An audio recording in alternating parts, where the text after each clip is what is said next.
मंजुषा madam, मला हे विचारायचं आहे, तुम्ही या मासोद गावच्या सरपंच आहात. आतापर्यंतचा काय काय विकास इथे झालेला आहे? कोणत्या मुख्य समस्या इथे होत्या ज्या तुम्ही पाहिल्या, ज्या पूर्ण झालेल्या आहे, आणि भविष्यात विकासाला घेऊन काय प्लॅन राहणार आहे तुमचा आता? ठीक आहे. ज्यावेळी आम्ही इथे होतो तर त्यावेळी इथे म्हणजे पाण्याची समस्या होती. ती म्हणजे सर्वात मोठी समस्या होती. त्याच्यानंतर जी होती ती हागणदारीची समस्या होती.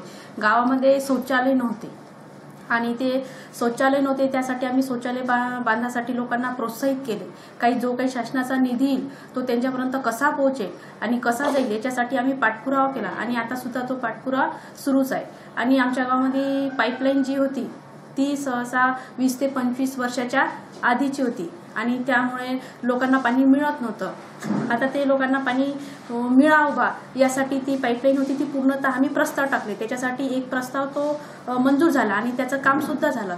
तर आता जे काही आहे ते अर्ध्या गावामध्ये पाणी व्यवस्थित सुरू आहे, परंतु अर्ध्या गावातली पाईपलाईन झालेली नाही, त्यामुळे आता ती पाण्याची तिथे गावामधली समस्या आहे. आणि जे शौचालयासंबंधी आहे, जे नवीन बांधकाम आहे किंवा जे नवीन लोकांची जोडपी वाढलेली आहे, काही घरं वाढलेली आहे, तर त्यांना त्यांची गरज आहे शौचालयाची नवीन. गावामध्ये रस्ते, इलेक्ट्रिसिटी आणि वैद्यकीय सेवा ही मुख्य समस्या असतात, त्या पूर्ण झाल्या आहे का इथल्या? वैद्यकीय सेवा म्हटलं तर त्याच्या बाबतीमध्ये आता आमच्याकडे नर्सचा स्टॉप आहे, डॉक्टर साहेबी येतात आणि ते कसं मागे थोडा प्रॉब्लेम झाला होता म्हणजे त्यांच्या वॅकन्सीमुळं, पण आता ते येऊ लागलेले आहे. आणि त्यामुळे नर्स इथे राहतात, त्यामुळे इथे जे काही प्रसूतीचं प्रमाण आहे ते वाढलेलं आहे. त्यामुळे आम्हाला एक नवीन रूमची सुद्धा गरज लागणार आहे.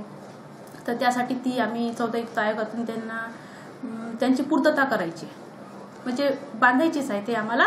आणि आरोग्याच्या बाबतीमध्ये आम्ही नियमित गावामध्ये फिरतो, सांगतो बी, त्यांची सेवा राहते प्रभात फेरीच्या माध्यमातून, ग्रामसभेच्या माध्यमातून किंवा असे इतर कोणते कार्यक्रम होते त्याच्या माध्यमातून सुद्धा आम्ही लोकांना वैद्यकीय सेवाच्या बाबतीमध्ये किंवा आरोग्याच्या दृष्टिकोनातून म्हणजे आरोग्य शिक्षण कसं देता येईल किंवा स्वच्छता कशी सांगता येईल याबद्दल त्यांना पुरेपूर सांगण्याचा असा प्रयत्न करतो. रस्ते आणि इलेक्ट्रिसिटीचा प्रॉब्लेम सॉल्व्ह झालाय का?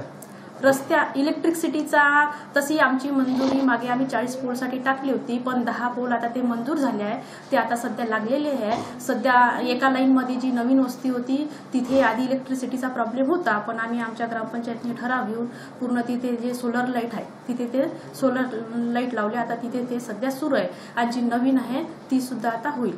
आणि 2 सिंगल फेज डीपीसाठी प्रस्ताव टाकले होते तर ते सुद्धा आता मंजूर झालेले आहे, लागायचे आहे सध्या, पण होईल ते सुद्धा. गावामध्ये बेरोजगारी एक मुख्य समस्या असते. बेरोजगारीला पाहता काही प्लॅन आहे का तुमच्या ग्रामपंचायतीमार्फत बेरोजगारांना रोजगार देण्यावर? बेरोजगारी आहे सर, तसं पाहिलं तर हे स्त्रियांमध्ये थोडंसं वाटतेच, कारण की ज्यांची शेतकरी जे आहे शेतीमध्ये थोडीच त्यांच्याकडे शेती, तर ते लोक आपल्या शेतामध्ये उदरनिर्वाह करतात, जेवढे मजूर लागले तेवढेच लावतात. पण काही लोक आहे काही दिवशी कोणाला काम मिळत नाही, तर त्याच्यासाठी काही लोक मग इतरत्र गावाला सुद्धा कामासाठी जातात. तर मग काही दिवस आम्ही 2-4 वर्षापर्यंत रोजगार हमीच्या माध्यमातून काही लोक लावलेले होते, ते आतापर्यंत सुरू होते, पण आता नाही ना ते आपले आता काही सुरू आहे, पण तरी आतापर्यंत तरी आम्ही त्यांना प्रशिक्षण द्यावं, काही कामं काढावं असं होतं. आणि रोजगार हमीच्या माध्यमातून जे काही पांधन रस्ते होते ते करण्यासाठी आम्ही त्यांना प्रवृत्त केले होते, तर काही म्हणाले परवडतात, काही म्हणाले नाही परवडतात. ठीक आहे.